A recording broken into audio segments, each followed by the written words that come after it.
ayun na nga, pagtapos naming tumingin-tingin ng view, ayan, nag-milk tea muna kami dahil nauuhaw na kami dahil sobrang init ng panahon. Tagal nga na kaso ng serving na tagal namin inintay. So, ayan, nakakakuha namin. Kasi umorder kami ng siomai. Sarap naman siya, nahuhuyag-huyag nga lang. Di namin alam kung bakit. So, ayan, pag uwi ko, nagluto kami ng manok. Nantira namin manok sa bahay. Papakin namin. Kaya for the prito-prito na ako. So, ayan, pagtapos namin doon, punta namin akong bakery dahil kailangan namin magtinda. Ako magtinda kasi walang mga. So, ayan, nagtitinda ako.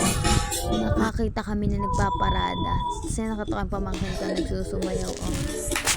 Kasi kapag kaalis nung nagpaparada. Kaya, di ba, pwede sayaw-sayaw siya dyan.